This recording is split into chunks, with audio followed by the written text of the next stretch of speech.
SC ST atrocity చట్టానికి సంబంధించిన కేసులో సుప్రీంకోర్టు కీలక తీర్పు వెలువరించింది. మూసి ఉన్న గదిలో లేదా నలుగురు చూడని ప్రదేశంలో కులం పేరుతో దూషించినంత మాత్రాన దాన్ని ఎస్సీ ఎస్టీ అట్రాసిటీ చట్టం కింద నేరంగా పరిగణించలేమని సుప్రీం ధర్మాసనం స్పష్టం చేసింది.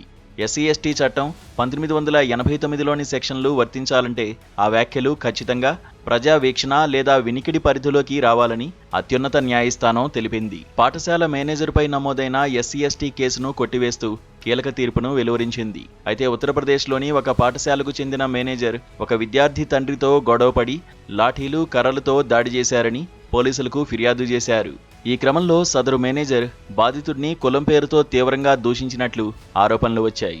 దీని ఆధారంగా పాఠశాల మేనేజర్పై ఎస్సీ ఎస్టీ చట్టం కింద కేసులు నమోదయ్యాయి. అయితే తనపై నమోదైన ఈ కేసును కొట్టివేయాలని కోరుతూ మేనేజర్ సుప్రీంకోర్టును ఆశ్రయించారు.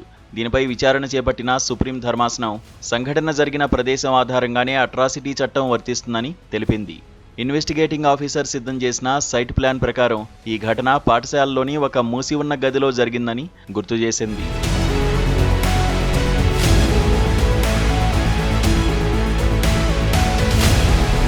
ఆ గదికి ఎలాంటి కిటికీలు లేదా సాధారణ ప్రజలకు ప్రవేశం లేదని రికార్డులు వెల్లడిస్తున్నాయి.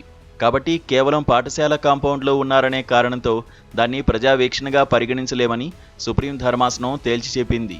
ఈ కేసులో పాఠశాలలో ఉన్న ఇతర సాక్షులను విచారించగా వారు తమ వాంగ్మూలంలో సంఘటన సమయంలో గది బయట ఉన్నామని చెప్పారే తప్ప లోపల కులం పేరుతో దూషించిన పదాలను తాము స్వయంగా వినలేదని తెలిపారు.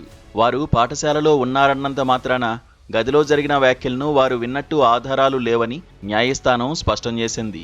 ఎఫ్ఐఆర్లో నిందితుడు ఏ నిర్దిష్టమైన కులదూషణ పదాలు వాడాడో స్పష్టంగా పేర్కొనలేదని, కేవలం సాధారణ ఆరోపణలు మాత్రమే చేశారని కోర్టు పేర్కొంది. ఆధారాలను పరిశీలించిన ధర్మాసనం అట్రాసిటీ చట్టానికి కావలసిన మూలాంశాలు ఈ కేసులో రుజువు కాలేదని పేర్కొంటూ మేనేజర్పై నమోదైన ఎస్సీ ఎస్టీ కేసును కొట్టివేసింది.